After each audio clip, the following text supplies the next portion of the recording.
All right, boys. 3, 2, 1. Hey RxP, this is Matt Mishler, District Manager with RxP up in the Minnesota market.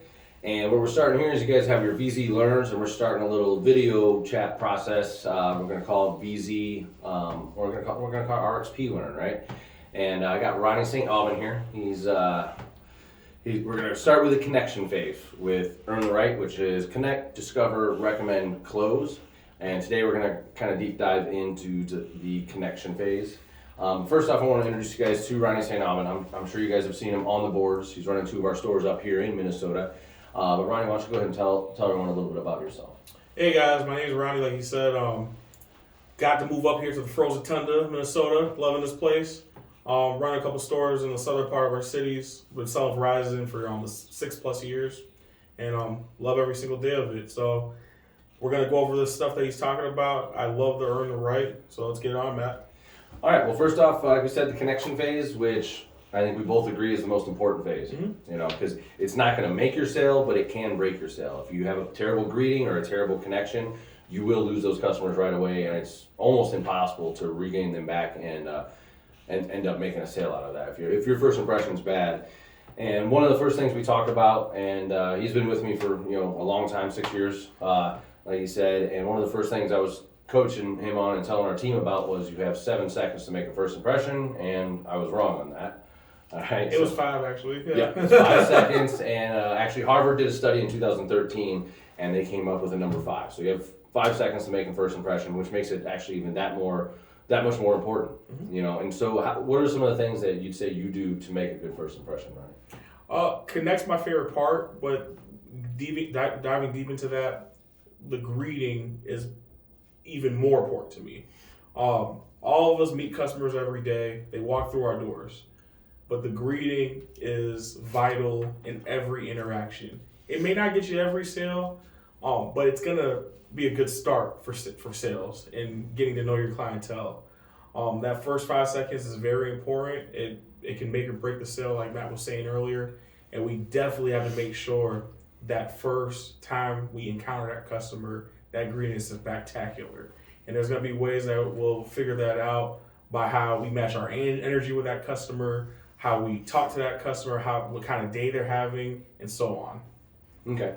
And one of the things we always talk about is it goes even deeper than just having a good impression. You're actually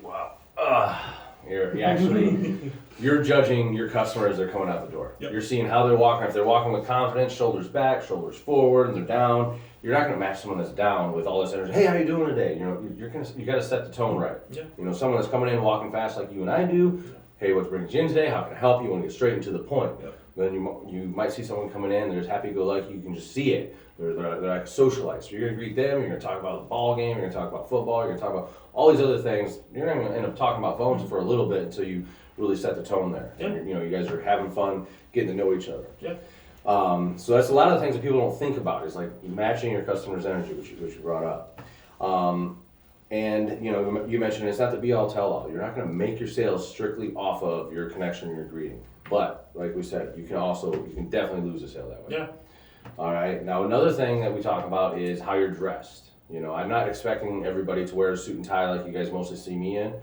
But I mean, today you're wearing a polo, you have Verizon on it, you look the part, you look professional. But what are some other things that you think go into dress that make it important? A customer's going to take you more seriously if you're dressed professionally. They might not take advice from the guy that's wearing a t-shirt, some ripped jeans, and some Jordans. But they may take advice from the guy that's wearing some dress slacks, maybe a shirt and tie, maybe a Verizon polo, but something business professional.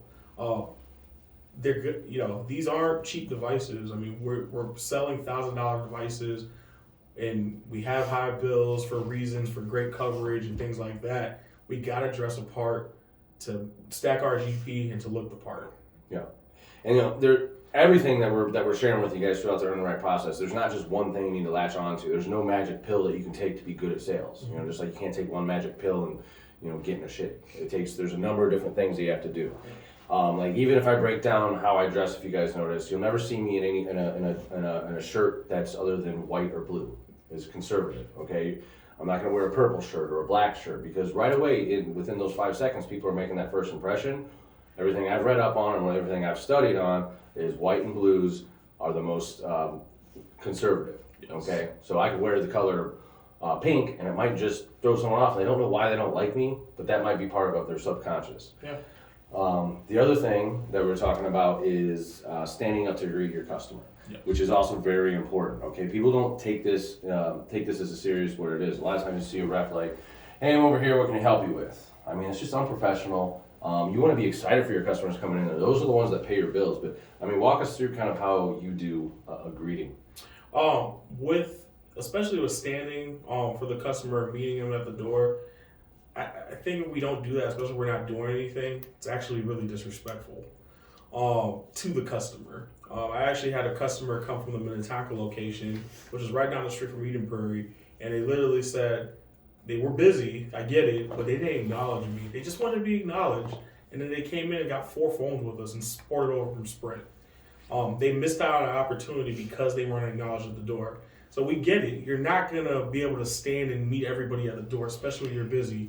But if you give that customer a little bit of love and just let them know they're here, that we're here with you, get them a bottle of water, multitask, and work with them, they'll understand.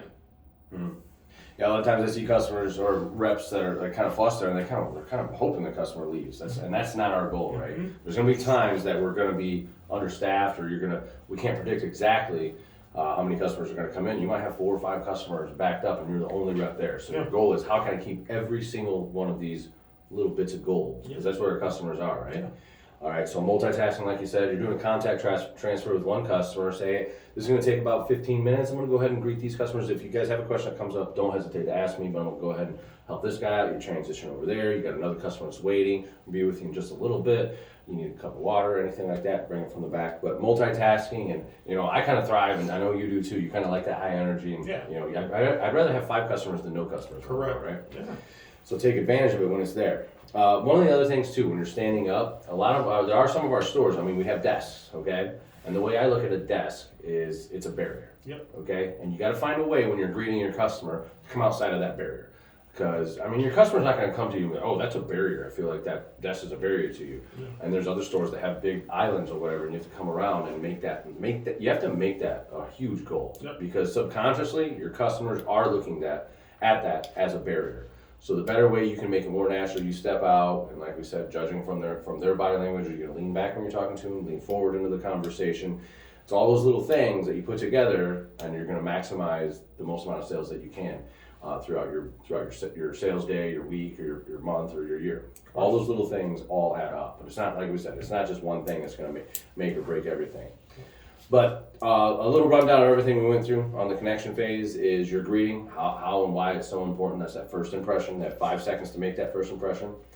Watching your customers, judging their energy, matching their energy right away at the door. Multitasking, we have multiple customers. And how you're dressed. Do you look sharp as a tack? Do you look like you belong there? Or do you look like you're out ready to go to a club or something like that? You need to look like you're the expert. Okay, and you need to show that. And I did forget to mention common ground. Common ground is vital. If you can figure out if they're a Vikings fan. I know Matt's a big Detroit Lions fan, but if he's working in a store with me, he's not going to wear a Barry Sanders jersey.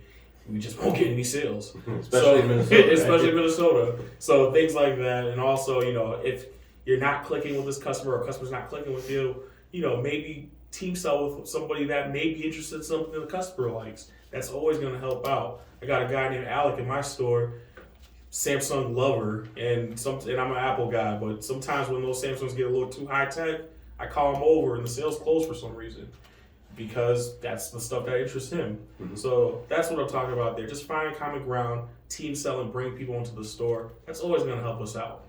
Okay, well, perfect. So all those things, and then standing up and overcoming barriers. Okay, all those little things, like we were saying, they do add up. And I appreciate you guys listening today. We're really looking forward to bringing you some more knowledge as we go. We've gone through the connection phase. Next video is going to be the discovery phase. All right. But if you guys have any questions or comments or anything, please feel free to list those below and send them our way. We'll get back to you guys and answer anything you guys come up with. Any ideas you guys have, feel free to throw them out as well. But again, appreciate you guys listening in, and we'll see you on the next one on the discovery phase. Have a great day.